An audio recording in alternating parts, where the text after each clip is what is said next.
Ang kwento ni Tomby.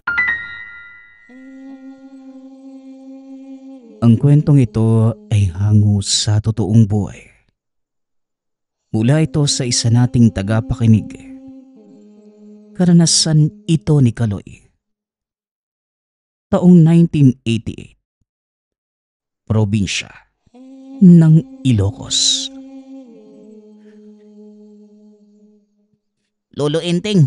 Lolo Enteng! Nakakagulo na naman yung mga kapitbahay natin. Kaninang umaga pa nagbabangayan yung dalawang yan oh. Ano ba yung problema nila? Hindi na napapagod sa pag-iingay. Buong sityo na yung nabubulabog. Wika ng batang si Kaloy.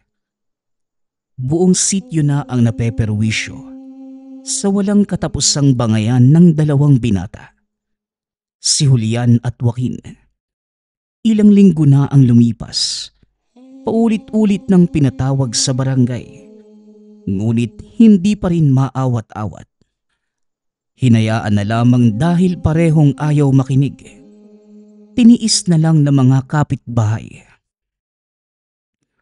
Ay nako, pareho kasing mapagbataas. Ayaw magpakumbaba. Kaya yan, simple lang naman yung ugat ng pag-aaway. Pero ito, pinalaki ng pinalaki. Wika ni Lolo Enteng. Lolo, kung simple lang naman po pala yung dahilan ng away nila, bakit kailangan pang palakihin? Ayos lang sana kung sila lang yung napeperwisyo. Pati tayong mga kapitbahay nila, nabubulabog na. Tungkol saan po ba yung pinag-aawayan nila? Ano pa ba? Nagpapayabangan. Nagpaparamihan na naman ng matutugis na aswang. Naaalala mo ba yung huling aswang na napagawi dito sa lugar? Yung gabunan na halos mapatay yung buong pamilya ni paring Simon. Si Joaquin yung tumugis. Pero nangelam itong si Julia. Gusto lang naman sanang tumulong. Kaso iba ang pagkakaintindi. Yun lang naman yung dahilan ng pag-aaway nila. Anak ng kawayan. Yun lang po pala. Diyos ko naman, pati ganyang bagay pinag-aawayan pa. Pasalamat na lang sana kasi na may tumulong para mapuksa yung nilalang. Ito talagang si Kuya Joaquin kasi. Hindi marunong umintindi ng sitwasyon. Yan yung problema sa kanya Kaya nga apo, dumistansya na muna ako sa kanilang dalawa. Masyadong mainit ang dugo sa isa't isa. Ikaw naman huwag ka nang pupunta doon sa tambakan ha. Pahupain muna natin yung alitan ng dalawa. Mahirap na at baka mandamay sila. Wika ni Lolo Enteng. Napailing na lamang ang maglolo habang nakikinig sa naglalakasang boses ng dalawang binata.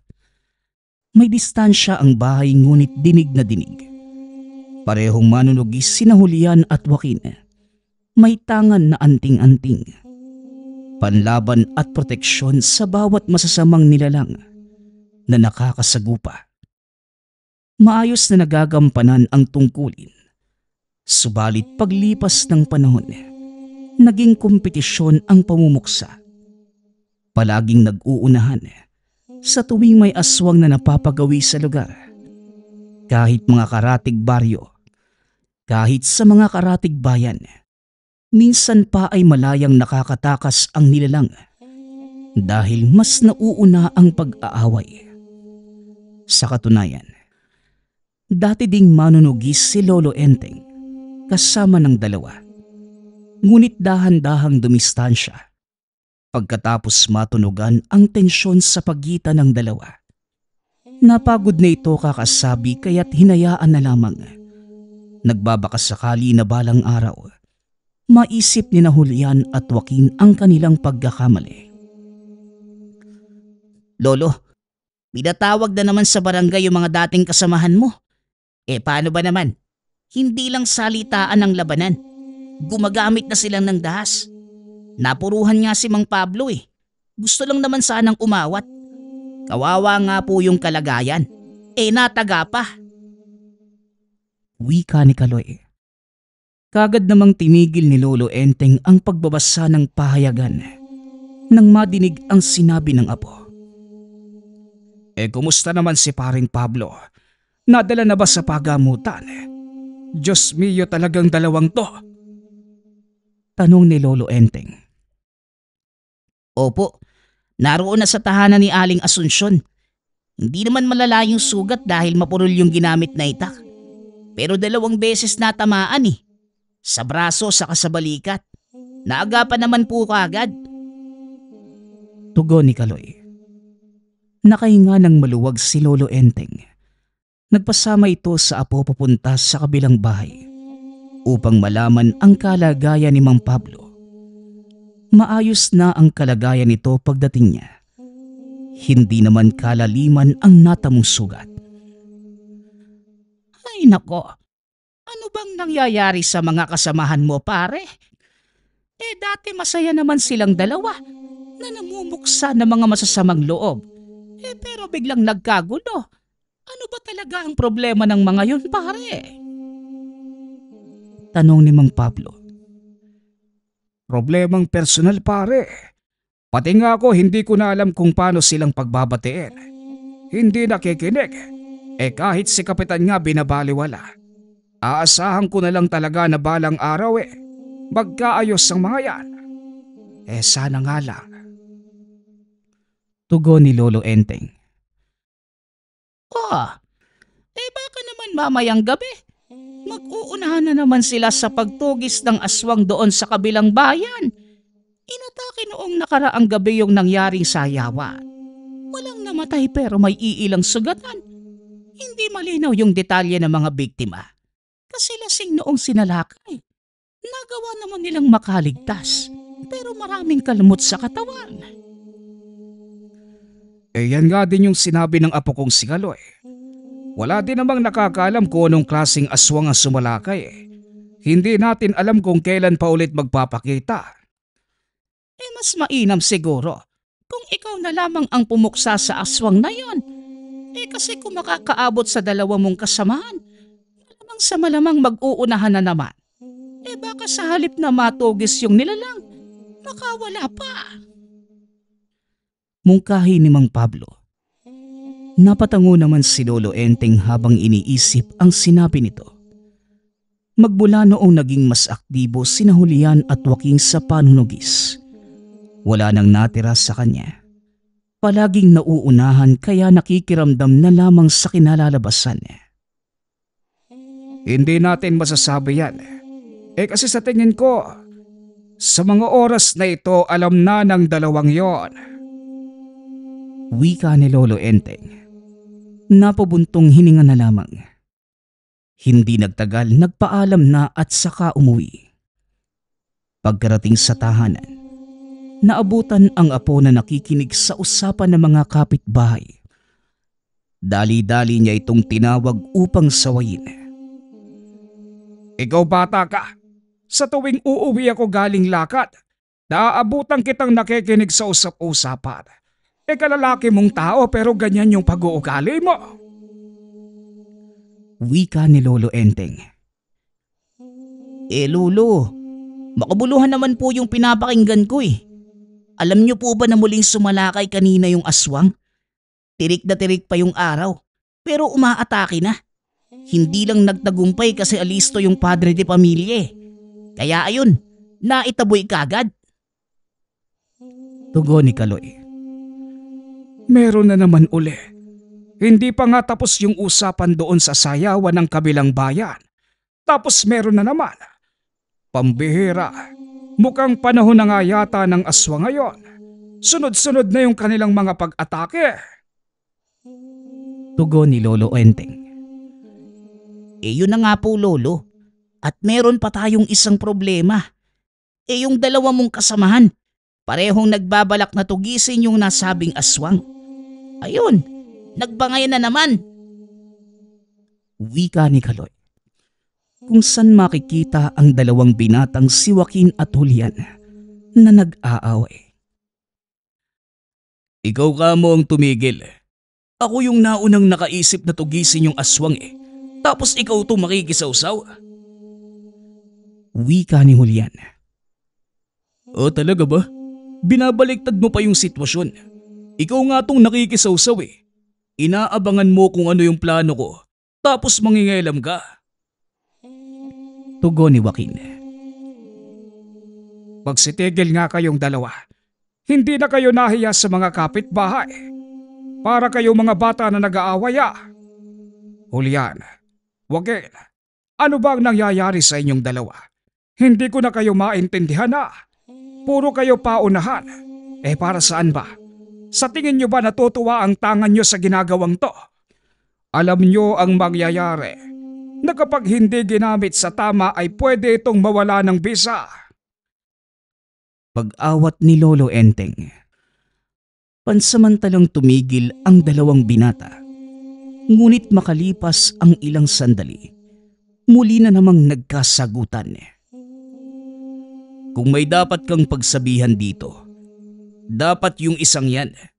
Siya lang naman itong nangingialam sa plano ng iba Kung titigilan niya ako, walang magiging problema.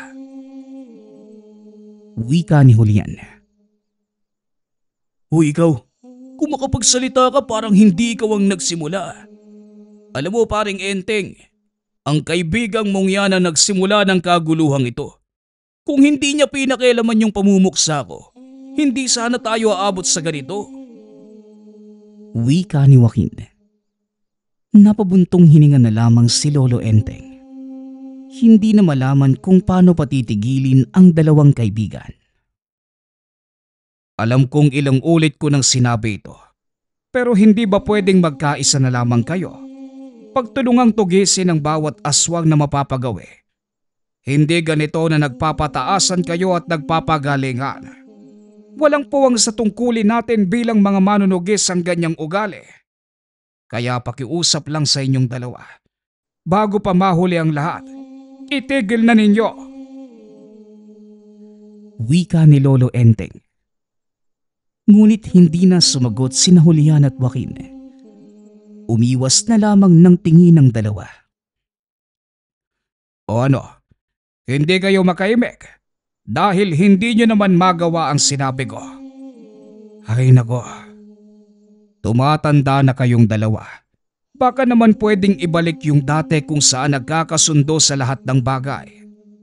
Habang lumilipas yung panahon palabo rin ng palabo yung pagiging magkaibigan natin. Dahil lang dyan sa walang kwenta nyong alitan. Dagdag ni Lolo Enteng. Nang hindi pa rin mapakiusapan sina Julian at Joaquin, umuwi na lamang ang matanda. Siya na mismo ang naawa sa sarili dahil hindi naman pinapakinggan. Parang silang plaka lang kayo roon, Lolo no? Parang silang plaka lang kayo roon, Lolo Ang sabi naman sa inyo, hayaan mo na yung dalawang yun. Kahit ano naman yung sabihin nyo, hindi sila nakikinig. Nagsasayang lang kayo ng laway Wika ni Kaloy. Sa totoo lang, nakakapagod na ang dalawang yon. Pero hindi ko maaatim na hayaan lamang sila. Kahit paulit-ulit ako ayos lang. Baka sakaling darating ang panahon na maiintindihan nila ang aking pinupunto. Siya nga pala, galing ka na naman sa kapitbahay May nasagap ka bang balita? Ang tsismoso mo talagang bata ka. Lalaki ka pa naman. Tugon ni Lolo Enteng. Aba oo naman, Lolo. Hindi to sa pagiging tsismoso Lolo, isipin mo na lang. Naparaan ko to para malaman yung nangyayari sa paligid. Lalo na sa usaping aswang. Maya-maya, maglilibot si Mang Pablo. May nagsabi na nakarating na sa sityo natin yung aswang. May nakita raw kasing kahina-hinalang babae. Ayun, susubukan nilang magbantay. Si paring Pablo, hindi pa nga lubusang gumagaling yung sugat Ano ka mo? May nakitang kahina-hinala rito sa atin. Paano namang kaduda-duda Baka nakakalimutan nila na dyan din sila nagkamali noon. Naalala mo ba yung taong naligaw noong araw? Hinabol at binugbog sa pag-aakalang aswang. Hindi naman. Sino ang nagsabi niyan? Tanong ni Lolo Enteng. Si Yan po. Nakita niya po yung taong yung kagabi. Sa kanina, naglilibot daw sa lugar. Tapos, patingin-tingin sa mga kabahayan.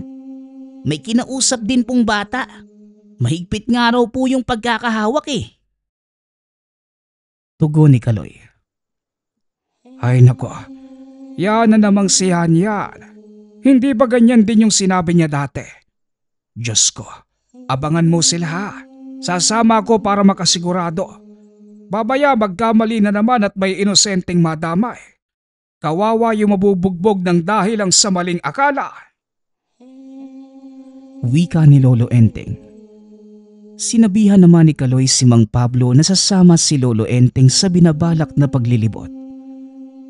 Pagsapit ng gabi, sinimulan nila ang pagbabantay sa paligid. Tumigil pagkatapos ng ilang ikot dahil walang napansin. Pagod na rin ang karamihan. Paring Pablo, hindi pa lubos ang magaling ang mga sugat mo. Pero eto ka na naman, nakikiisa sa gawaing ito. Nagpahinga ka na lang sana. Marami namang mga tambay ang sumali sa aksyon ngayong gabi. Wika ni Lolo Enteng.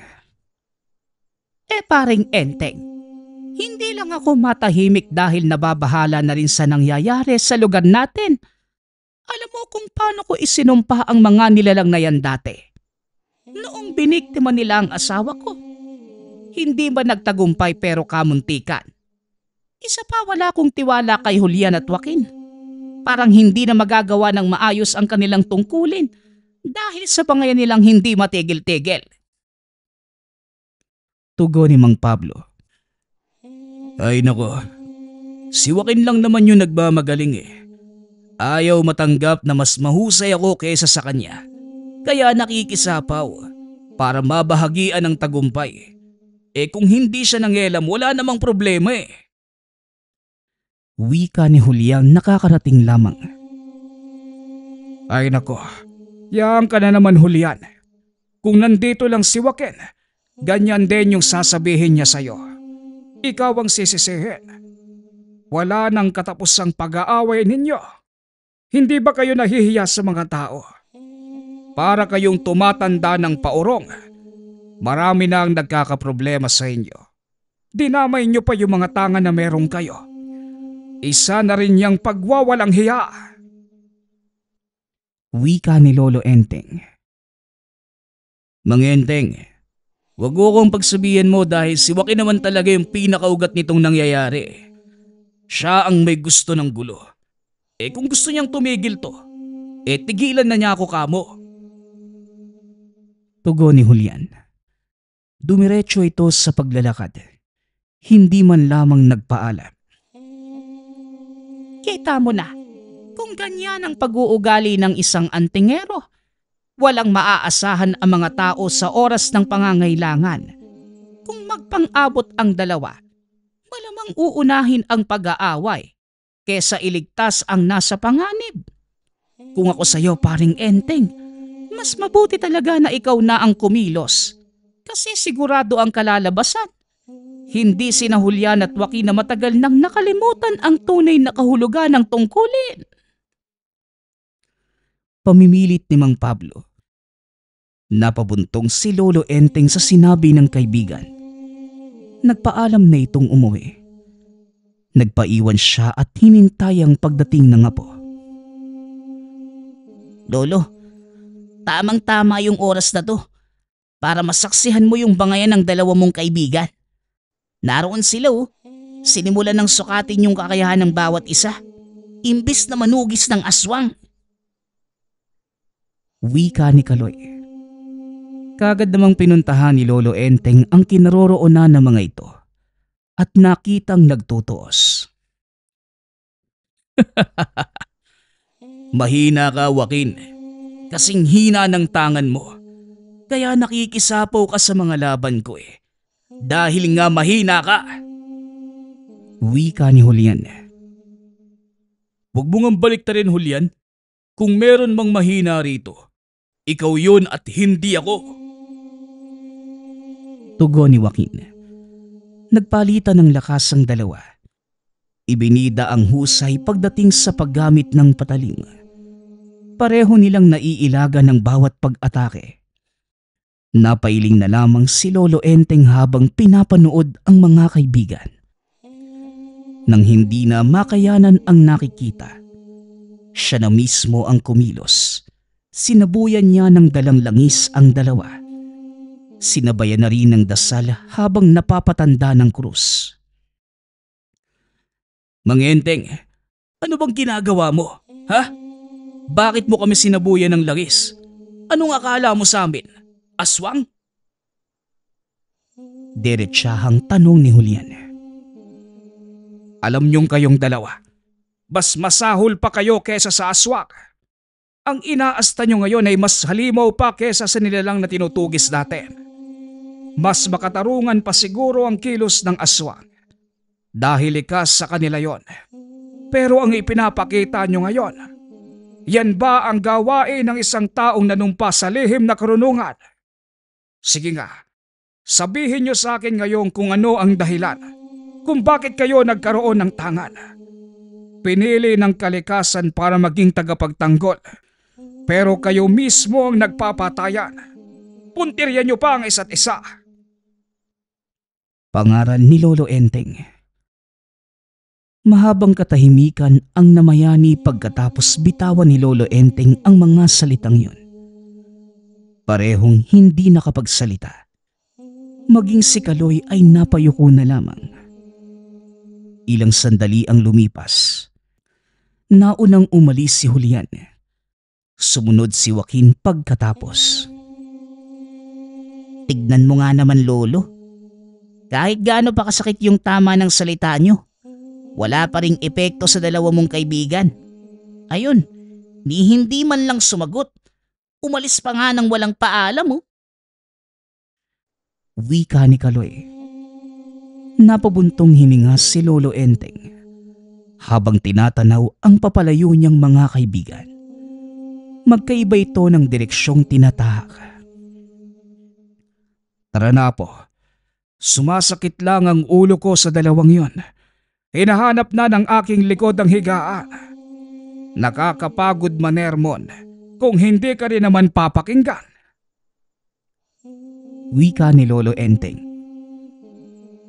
Lolo, sigurado po ba kayong uuwi na tayo?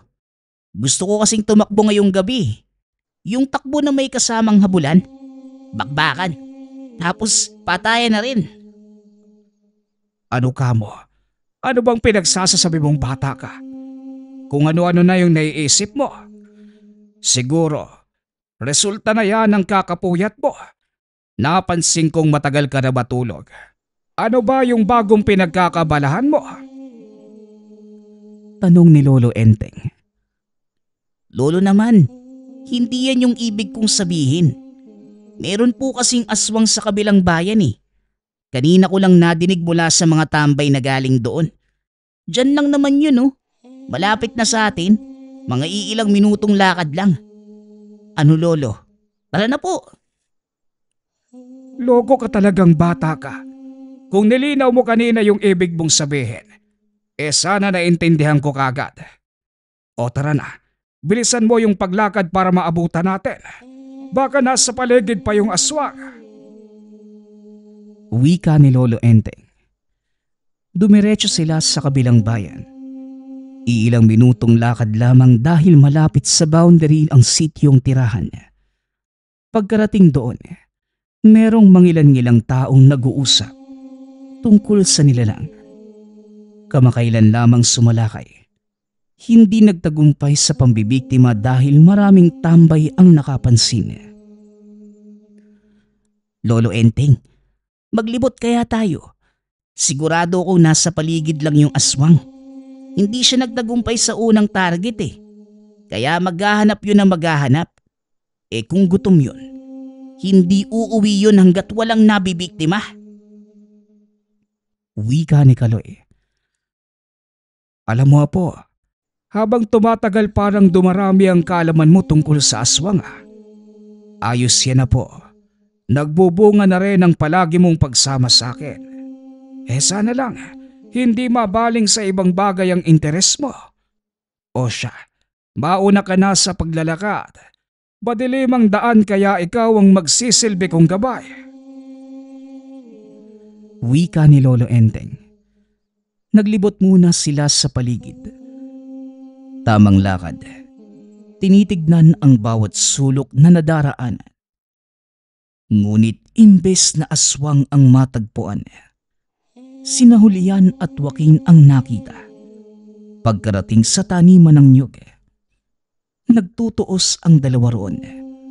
Walang tigil sa pagpapalitan ng lakas. Ako ang mas malakas sa atin, Julian. Alam mo yan, kahit anong gawin mo, hindi ka mananalo sa akin. Wika ni Joaquin. Oy Joaquin, umaasa ka na naman ng gising ah. Kahit bali-balik na rin man natin ang mundo, hindi mo ako mauungusan. Bakit hindi mo nalang aminin sa sarili mo na naiinggit ka sa akin, kaya mo ko ginugulo?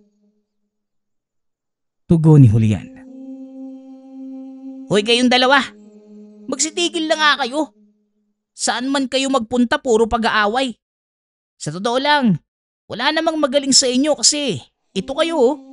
Puro bangayan at bakbakan yung binabato sa isa't isa. Hindi na kayo yung Kuya Joaquin at Kuya Julian na kilala kong tapat sa tungkulin bilang mga manunugis. Hindi na napigilang wika ni Kaloy. Kagad naman itong inawat ni Lolo Enteng. Julian, Joaquin, pati ba naman dito sa Karatig Bayan? Ganyan pa rin yung ipinapakita niyong dalawa. Nasa na ba yung puso at atensyon ninyo? Wala na sa tungkuling dapat gampanan. Napunta sa personal na hangarin. Nilala mo na kayo ng kademonyuhan. Hindi na kayo maituturing na alagad ng lihim na karunungan. Kung hindi kayo mapipigilan, mas mainam pang isuko na ninyo ang tangan kesa malapastangan. Sigaw ni Lolo Enteng. Parehong napalunok sina Julian at Joaquin. Nagkatinginan, sabay pang napahawak sa tangan. At bakit naman Mang Enteng? Bakit namin isusuko sa'yo? Sino ka para sabihin sa amin yan? Ipinagkaloob ito sa akin ng kalikasan. Ako lamang ang nagmamay-ari nito at wala kong dapat sundin ikaw man o kahit na sino. Tugon ni Julian. Mang Enteng, huwag ka ngang magmagaling. Kagaya ka lang naming may tangan at isang manunugis. Patas lang tayo ah. Hindi ka nakatataas kaya wala kang karapatang magdikta. Dagdag ni Joaquin. Oo, tama kayong dalawa. Hindi ako nakakataas. Ordinaryong manunugis na merong tinatangan. Pero may karapatan akong magsalita bilang isang tapat sa tungkulin at alagad ng lihim na karunungan. Ang kagaya niyong nakalimutan ng tunay na kahulugan nito, isang lapastangan. Winawalang hiya niyo ang biyaya ng kalikasan. Hindi niyo na ito nirespeto dahil puro kayo pataasan. Ilang aswang na ba ang nakatakas dahil inuuna niyo ang pag-aaway kesa tugisin ang totoong kalaban? Hoy Mang Enteng, tumahimik ka na nga. Ang dami mong daldali. Nagbibida ka na naman eh. Gusto mo kasing malinis yung papel mo. Kunwari isa kang marangal, mabuti at matapat na tao. Ganyan yung papel na gusto mong makita ng mga tao sa'yo eh. Pero ang totoo, ano na nga bang nagawa mo para sa lugar natin? Tanong ni Julian. Hoy Kuya Julian, huwag mong sigawan ng lolo ko. Malaki ang respeto ko sa nakakatanda. Pero kapag sinigawan mo na si Lolo Enteng, nawawala yung galang ko. Ang lakas ng loob mong magtanong gayong ikaw naman tong dapat tanungin. Ano nga ba yung nagawa nyo maliban sa pag-aaway? Sige, sabihin nating tapat pa rin kayo sa tungkulin nyo. Sige, patunayan nyo ngayon. Nakikita nyo yung aswang na yan? Yan ang dapat pinupuksaan nyo. Wika ni Kaloy, sabay turo sa aswang na nasa unahan. Sa haba ng drama nyo sa buhay, pati aswang nagkaka-interes ng manood. Ano, magtitinginan na lang ba tayo? Patatakasin nyo na naman yata eh. Dagdag ni Kaloy. Kagad namang kumilos sina Julian at Joaquin para mahuli ang aswang. Pareho silang tumugis ngunit mapapansin ang pakikipagkompetensya. Ikaw talaga, Kaloy. Gumawa ka na naman ng paraan para magkasagaran ng pasensya yung dalawa.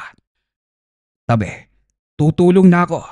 Mamaya makawala pa yung aswang na yan eh. Wika ni Lolo Enteng. Lolo, wag na po. Hayaan mo yung dalawa na tumugis para makita natin kung alam pa ba nila yung kanilang tungkulin. Re-resback naman tayo kung tatagilid na eh. Sila na muna yung hayaan natin. Wika ni Kaloy. Naintindihan ni Lolo Enteng ang punto ng apo. Sang-ayon siya rito. Kaya pinanood na lamang ang nangyayari sa harapan. Halos magkasabay ang bawat pag-atake ni Julian at Joaquin. Mabibilis ang kilos. Tumatama ang mga hawak na patalim. Ngunit nang sandaling makabawi ang nilalang, nasugatan sila at bumagsak sa lupa. Parehong nagulat nang tumalab ang kuko ng aswang sa kanilang balat. Habang si Lolo Enteng at Kaloy naman, sa kabilang banda, hindi makapaniwala sa nasaksihan. Ang dalawang antingero, nakahandusay sa lupa at duguan. Kaloy, lapitan mo sina Julian at Joaquin. Ako nang bahala sa nilalang. Sinasabi ko na nga ba eh, darating din ang araw na ito. Wika ni Lolo Enteng. Hinarap na matanda ang aswang na kamuntikan ng makatakas. Mabuti at naabutan niya. Tinaga niya ng tinaga. Hindi hinayaang makabawi. Lumipas ang ilang sandali ay bumulagta na ito. Gumulong ang ulo matapos mapugot. Oh, ito na yung resulta sa walang kwenta niyong pag-aaway. Ilang beses na kayong pinagsabihan. Pero baliwala lang kasi. Kampanteng-kampante kayo eh. Ano kayo ngayon? Aaray-aray na lang. Pananermo ni Kaloy. Kina Julian at Joaquin. Hindi na lamang dinagdagan pa ni Lolo Enteng. Dahil parehong umiinda ng sugat. Pansamantala niyang inagapan. Pagkatapos mailigpit ang bangkay ng nilalang, inakay ng maglolo pauwi ang dalawang binata. Ilang araw ang lumipas. Bumalik ang katahimikan ng lugar. Hindi dahil wala lang nagpaparamdam na aswang, kundi tumigil na rin sa wakas ang bangayan ni Julian at Joaquin. Pareho na silang natuto sa mga nangyari. Oh, wag niyo kong mabigyan ng ganyang muka. Nagsisisi kayo dahil sinukuan na kayo ng sarili niyong tangan ano? Aba, wag kayong malungkot. Kayo naman yung gumawa ng dahilan eh.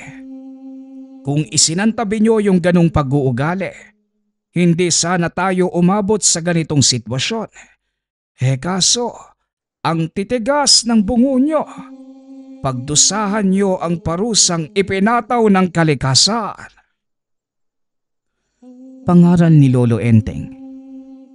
Napakamot na lamang sa ulo si Julian at Joaquin. Ni hindi sila makatingin sa mata ng matanda. Hindi man aminin sa salita. Mababakas sa kilos ng mga ito ang labis na pagsisisi. Hinayaan na lamang muna ni Lolo Enteng na makapag-isip-isip ang dalawa. Alam mo Lolo, may natutunan ako sa nangyari no? Kailangan talagang respetuhin at gamitin sa kabutihan yung ipinagkaloob na tangan. Tignan nyo yung dalawang yun. Nagmumukmok na lamang sa sulok. Nakakaawa pero kailangan din nilang maturuan ng leksyon eh. Sagrado yung bagay na kanilang nilapastangan. Sa kabila ng lahat, dapat talaga maging tapat sa tungkulin. Para saan pa yung sinumpaan kung babalik ko sa huli? Ay nako. Wika ni Kaloy. Oo apo, tama ka. Kaya kung sakaling pagkalooban ka rin ng kalikasan, palagi mong bibit-bitin bilang aral ang pangyayaring ito. Walang pagdadalawang isip ang tangan sa pagpili ng taong nais maging katuwang sa tungkulin. Pero hindi rin ito manghihinaya. Nabawiin ang bisa. Kung hindi na tapat ang napili, hindi ito laro-laro lang at seryosong gampanin. Ang susunod nating kwento ay mula sa isa nating tagapakinig. Karanasan ito ni Adrian. Walang eksaktong taon. Probinsya ng Aklan. 2 linggo pa lamang ang nakalilipas. Magmula nang manirahan ang pamilya ni Adrian sa Aklan. Nais nilang makaiwas sa gulo sa syudad. Sa estado ng bunsong anak, kinakailangan itong mailayo sa anumang uri ng polusyon dahil sa paglala ng hika. Maswerte naman dahil may naiwang tahanan doon ang mga magulang. Hindi na nahirapan ang pamilya sa paghahanap ng bagong matutuluyan. Sa unang mga araw, masasabing maayos naman ang lugar dahil napakatahimik at halos lahat ng kapitbahay marunong makisama. Noong bagong lipat pa lamang ang pamilya, hindi nagdalawang isip ang mga ito na tulungan sila sa pag-aayos ng tahanan maging sa mga kagamitan. Sa katunayan, pinahiram pa nga sila nito kagaya ng martilyo na nagamit sa pagkukumpuni ng ibang aparador. Dahil sa kabaitang ipinapakita ng mga tao sa lugar, nangako si Adrian sa sarili na ganon din ang ibabalik niya sa mga ito.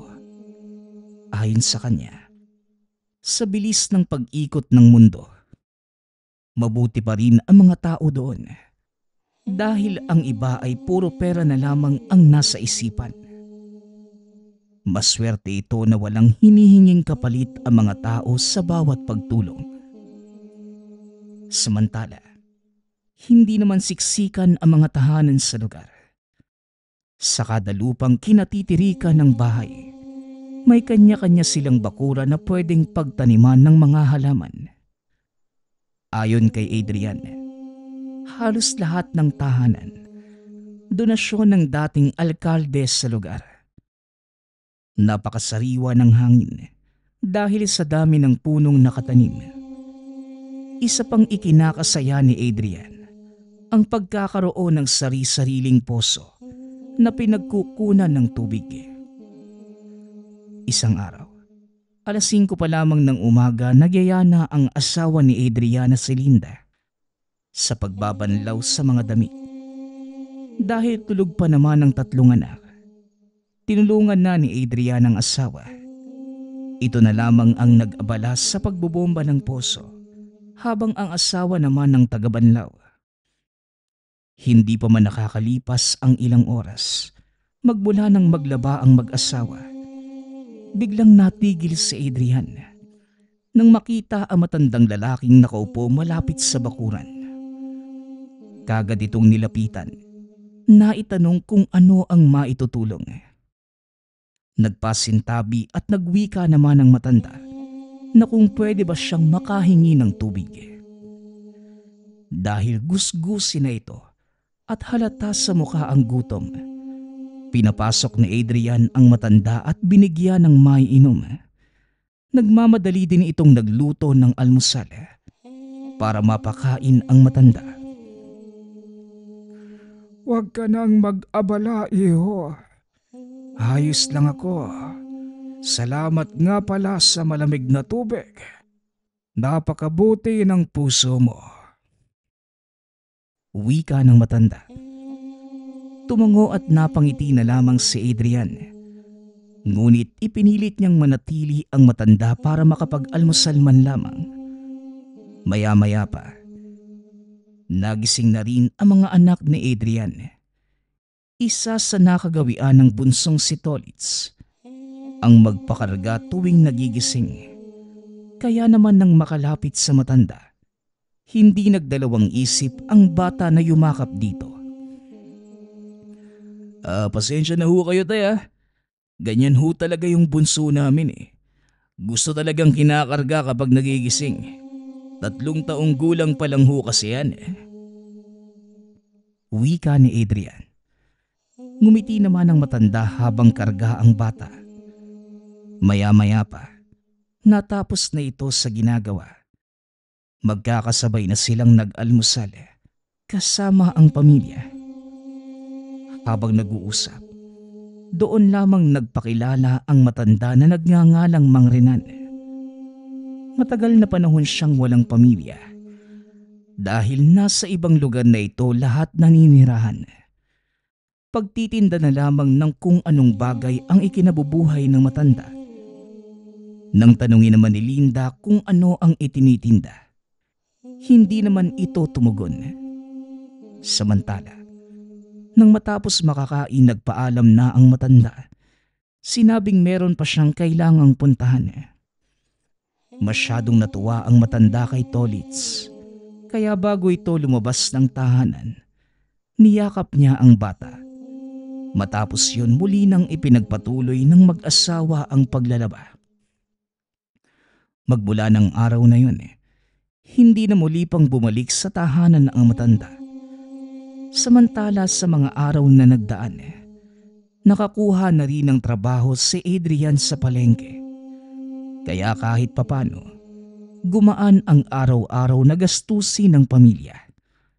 Maayos naman ang naging pakikitungo sa kanya ng amo. Kaya masasabing swerte si Adrian sa nakuhang trabaho. Hanggang sa isang gabi, bandang 3:00 ng hapon matapos ang trabaho, naglalakad ng pauwi itong si Adrian. Maya-maya pa, bigla itong nakadinig ng pagtawag. Napalingon naman si Adrian. Magkahalong pagkabigla at tuwa ang naramdaman nang muling makita ang matandang si Mang Renan. Ngunit hindi na kagaya ng dati na gusgusin. Ngayon maayos na ang itsura. Malinis din ang kasuotan. Kagad itong kinamusta ni Adrian at magiliw namang tumugon ang matanda na maayos naman ang buhay. Napansin din ni Adrian ang boteng nasa harap na lamesa. Kaya naitanong niya kay Mang Renan kung ano ang bagay na yon. Yan ba? Mantika, pangprito ng mga ulam. Gusto mo ba iho? Kumuha ka na. Libre na lang yan para sa'yo. Sinisigurado kong masarap yan para dyan sa dala mong isda. Wika ni Mang Renan. Dahil sa sinabi ng matanda, kagad namang kumuha si Adrian. Hindi na rin nagtagal pa at nagpaalam na ito sa matanda dahil malayo pa ang lalakarin. Pagkarating sa tahanan, nang maiabot na ni Adrian sa asawa ang dalang isda at mantika, napatanong naman ito kung saan nabili. Iba ang kulay nito sa normal na nabibili sa palengke. Imbis na dilaw, medyo kulay berde ang mantika na tila may hahawig sa lumot. Dahil sa sinabi ng asawa, saka lamang napansin ni Adrian ang pinagkaiba. Ngunit ipinaluto pa rin niya ang isda gamit ang ibinigay na mantika. Ayon kay Adrian, malaki naman ang tiwala niya sa matanda. Baka sariling gawa ito ni Mang Renan, kaya kakaiba ang kulay. Samantala nang matapos naman sa paghahanda ang asawa, diretso nang naghapunan ang pamilya. Ganadong ganado si Tolit sa pagkain ng gabing yun. Sa katunayan, marami itong nakain na isda. Matapos yon ay wala namang kakaiba pang naganap sa pamilya. Akmang matutulog na sana ang mag-ina, bigla na lamang umiyak ng napakalakas ang anak na si Tolits. Hindi naman malaman ni Adrian ang gagawin. Ngunit ilang minuto lang bigla namang natigil sa pag-iyak ang bata. Dahil wala namang kakaiba kay Tolits at hindi na din ito nilalagnat, pinagsawalang bahala na lamang ng mag-asawa ang pag-iyak ng bata. Maya-maya pa, mga bandang 3:00 na madaling araw, bigla na lang nagising ang mag-asawa nang muli na namang umiyak ang bunsong anak. Sa pagkakataong ito, nang naitapat ni Adrian ang bata sa ilaw, nakita niyang maputla na ang mukha nito. Tila wala ng dugo at patuloy sa paghahabol ng hininga. Dahil walang naitabing gamot na mga panahong yun, minabuti na ni Adrian na itakbo ito sa pinakamalapit na albularyo sa lugar. Kahit alanganin ng oras, hindi na nagdalawang isip pa na lumabas ng tahanan. Pakiramdam nila anumang oras malalagutan na ito ng hininga. Mabuti na lang, dahil kakilala ni Adrian ang manggagamot, kaya madali siyang nakapunta sa tahanan nito. Samantala, naabutan naman ng mag-asawa na abala ang albularyo na mga panahong yun sa pagdarasal sa altar. Kaagad namang nagpasintabi si Adrian at hindi na nagdalawang isip pa ang albularyong papasukin ang mga ito. Nang maitabi ang bata sa albularyo, kaagad namang hinawakan ng matanda ang palad nito. Hindi talaga paaawat ang nilalang na yon. Ito na nga bang sinasabi ko sa mga bagong salta dito sa lugar? Hindi kayo nabalaan patungkol sa mga pagala-galang may sakaliwanan ng bibiktima. Ang batang ito, napuno ng mantika ang buong katawan. Yun mismo ang dahilan sa pagkaubos ng dugo niya. Wika ng albularyo. Kaagad namang pinahiga ng manggagamot ang bata at sinagawa ang ritual. Meron itong pinahid sa dibdib ng bata para hindi ito gumalaw. Inilabas na rin na matanda ang bote ng itim na mantika at sapilitang ipinainom kay Tolits. Ilang segundo lang matapos na malunok, kaagad namang sumuka ang bata. Kasabay nito ang biglaang pagkawala ng malay. Halata sa mukha ng manggagamot na maging ito. Nag-aalala kaya hindi maiwasan ni Adrian na mapatanong. Pasensya na iyo. Mukhang hindi na kinaya ng anak mo. Tuluyan ang naubos ang dugo sa katawan niya. Nasipsip na ng nilalang. Kaya pasensya na. Wika ng albularyo. Hindi pa man natatapos sa pagsasalita ang matanda, itinakbo na ni Adrian papalayo ang bata. Ayon sa kanya, itatakbo na lamang niya ito sa pinakamalapit na ospital. Ngunit kagaya ng sinabi ng matandang albularyo, ganon din ang pahayag ng doktor. Wala na itong buhay dahil naubusan na ng dugo sa katawan. Maging ang mga doktor nagtataka sa sinapit ng bata. Lalo pat wala namang natamong sugat si Tolits. Wala nang nagawa ang pamilya, kundi iuwi na lamang ang bangkay ng anak. Napakalungkot ng sinapit ng pamilya. Pero wala namang ibang pagpipilian, kundi tanggapin at mailibing ang bangkay ng bata. Halos 1 linggo din naging abala ang mga ito. Kahit hindi man lubusang maintindihan, inirespeto na lamang ni Adrian ang pagkamatay ng anak. Matapos na mailibing, muling nagpunta si Adrian sa tahanan ng manggagamot. 5:00 ng hapon, kung saan wala na masyadong pasyente nakapag-usap ang dalawa. Dito tuluyang nalinawan si Adrian sa ibig sabihin ng manggagamot. Isang elemento ang nambiktima sa anak. Isang nilalang na naninirahan sa minahan. Ipinagpapalit ang ginto sa dugo ng mga bata. Si Mang Renan ay may kapangyarihan sa kaliwa. Kaya nagagawa nitong makipagkasundo sa elemento. Siya bilang tao ang mambibiktima sa pamamagitan ng mantika. Iyon ang magiging paraan para unti-unting maubos ang dugo ng biktima at dumiretso sa garapong pinag-iipunan ng matanda. Dagdag pa nito, dati pa man gahaman na sa ginto ang matanda, kaya naaatim ng konsensya nito na pumatay kahit ng batang walang kalaban-laban. Dahil sa mga nadinig, bigla namang bumalik sa alaala ni Adrian ang lahat ng mga nangyari sa anak. Kasabay nito, napatanong na lang siya kung kakayanin bang matugis ang matandang si Mang Renan. Maaari naman. Pero kinakailangan nating makapaghanda sa mga dapat gawin. Hindi basta ang makakalaban. Siguro sasapat na rin ang 6 na buwan na paghahanda.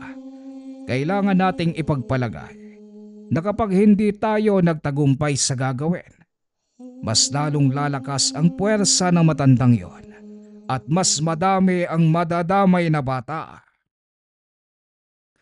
Wika ng manggagamot. Hindi naman nakaimik si Adrian. Napagtanto nitong napakatagal ng 6 na buwan para sa hustisya sa anak. Matapos ang pag-uusap, umuwi na ng tahanan si Adrian.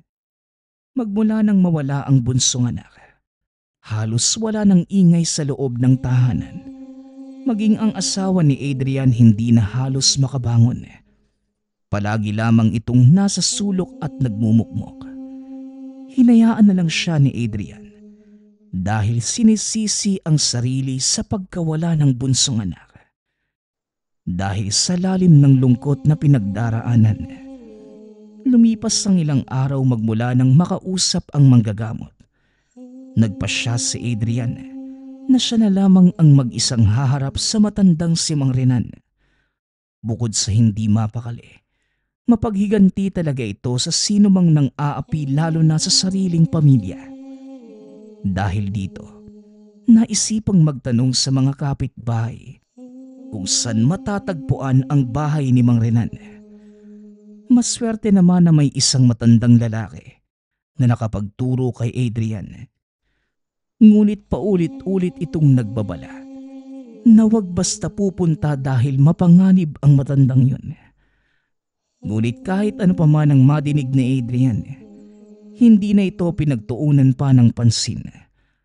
Wala nang ibang mahalaga sa kanya na mga sandaling yun, kundi ang makaganti sa bumawi ng buhay ng anak. Isang Biyernes ng gabi, mag-isang tinahak ni Adrian ang daan papunta sa tahanan ni Mang Renan. Habang naglalakad, kahit papano nakakaramdam din ng takot dahil sa mga nadinig na babala. Samantala, dahil pamilyar sa kanya ang dinaraanan, mabilis niyang natagpuan ang tahanan ng matanda. Nakatayo ito sa paanan ng bundok. Madali lang din na makita dahil 2 palapag lamang ang tahanan. Sa paglapit ni Adrian, nakita niyang nakabukas ang pinto ng tahanan, kaya diretso itong pumasok. Ngunit nang makita ang matanda, dahan-dahan itong naglakad. Napansin itong taimtim na nagdarasal ang matanda sa isang sulok. Kaharap ang isang garapang puno ng mga dugo. Nang magawi naman ang tingin ni Adrian sa bandang likod ng garapa, nasilayan ang mga nakaimbak na ginto. Samut-sari ang klase. May mga kwintas, ngunit karamihan sa mga ito ay mangkok na ginto. Samantala, hindi naman nagtagal na tapos na sa ginagawa ang matanda. Sa pagharap nito kay Adrian, bigla itong tumawa ng napakalakas.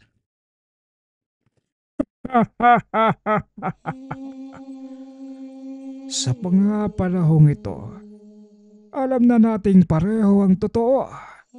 Kaya naririto ka, hindi ba iho? Pasensya nga pala sa anak mo. Pero mas mahalaga lang ang ginto kesa sa mga pasler na wala namang maitutulong. Wika ni Mang Renan. Dahil sa nadinig, biglang nandilim ang paningin ni Adrian. Hinugot nito ang itak na nasa tagiliran. Sabay tarak kay Mang Renan. Bagamat nagdurugo, wala namang nararamdamang sakit ang matanda. Diretso lamang ito sa pagtawa. Sa sobrang galit na nararamdaman ni Adrian, ibinato nito ang hawak na may dugong itak. Ganun naman ang pagkabigla ni Mang Renan. Dahil eksaktong naitarak ito sa isang ribulto na naroon sa altar na matanda. Ang paghalakhak ni Mang Renan, bigla na lang nawala at napalitan ng galit. Walang pagdadalawang isip siyang sinugod na matanda.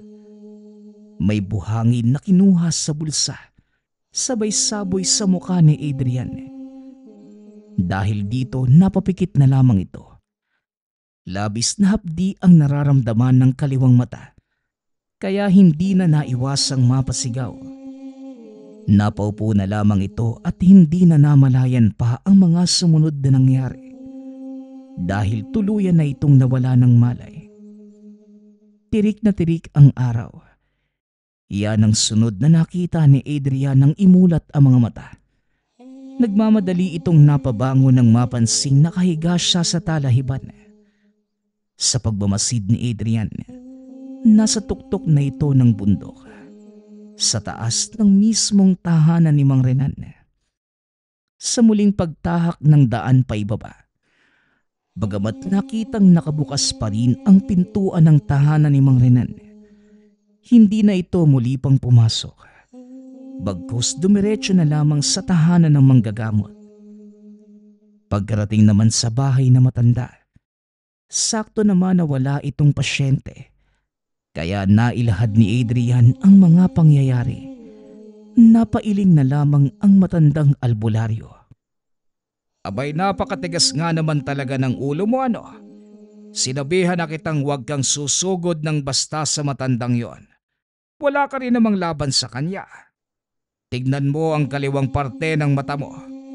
Yan ang magiging tanda ng minsang pagsagupa mo kay Mang Renan. Wika ng albularyo. Kasabay nito, iniabot na manggagamot ang maliit na salaming hawak. Sa pagtingin ni Adrian, dito lamang napansin na sobrang pula ng mga mata. Samantala, pupunta sila sa tahanan ng mga elemento para kahit papano masilayan ni Adrian ang tinutukoy na mga nilalang.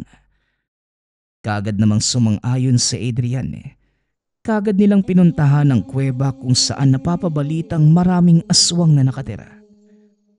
Pagkarating pa lamang ng dalawa, nagpakawala na ng mga orasyon ng albularyo. Kasabay nito, inutusan naman niya si Adrian na ipikit ang mga mata. Nang muling idilat ang mga mata, nagulat si Adrian nang may makita na nilalang sa isang sulok. Napakaliit lamang nito at may buhok na sobrang nipis. Nakakaagaw atensyon ang napakalapad at matulis nitong tenga na lagpas ulo. Napakatangos din ng ilong at nakakakilabot na malahole na purong puti na mga mata. Nang mga panahong yun, abala ito sa pagsipsip ng mga dugo na nakaimbak sa gintong garapa. Dahil sa nakita, nakaramdam naman ng kilabot si Adrian. Kasabay nito, napasabi din ang manggagamot na si Mang Renan lamang ang may kakayahan na makipag-usap sa elemento. Pwera na lamang kung gumamit ng mga orasyon ang manggagamot. Hindi na lamang nagsalita pa si Adrian. Hindi nagtagal, nagyaya nang umuwi ang manggagamot. Samantala, nang makauwi na si Adrian, bigla na lang niyang naramdaman ang pananakit ng kaliwang mata. Sa sobrang sakit, napaupo pa ito at pinikit ang dalawang mata. Ngunit sa muling pagmulat, kaba ang naramdaman dahil hindi na muli pang nakakita ang kaliwang mata. Dahil dito, muli siyang bumalik sa albularyo. Ngunit ayon sa manggagamot, ito ang ganti ni Mang Renan sa pagtarak ng itak sa sinasambang rebulto. tanging ang matanda lamang ang makakapagtanggal dahil selyado ang parusa. Hindi na ipinagpilitan pa ni Adrian na magamot yon. Ayon sa kanya, titiisin na lamang yon kesa muling lumapit sa matanda. Magmula ng araw na yon, hindi na muli pang nakakita ang kaliwang mata ni Adrian. Dahil sa mga nangyari, nagpasya ang pamilyang lisanin na ang lugar. Lalo pat may iba pa itong mga anak na hindi naman malayong mabiktima ng nilalang. Sa paglipas ng panahon, muli pa itong bumalik sa lugar. Ngunit para na lamang dalawin ang puntod ng bunsong anak. Samantala, kahit naninirahan na sa syudad, naging pihikan na ito sa pagtitiwala sa mga tao. Dahil kahit kailanman, hindi niya malilimutan ang sinapit ng kamatayan ng bunsong anak.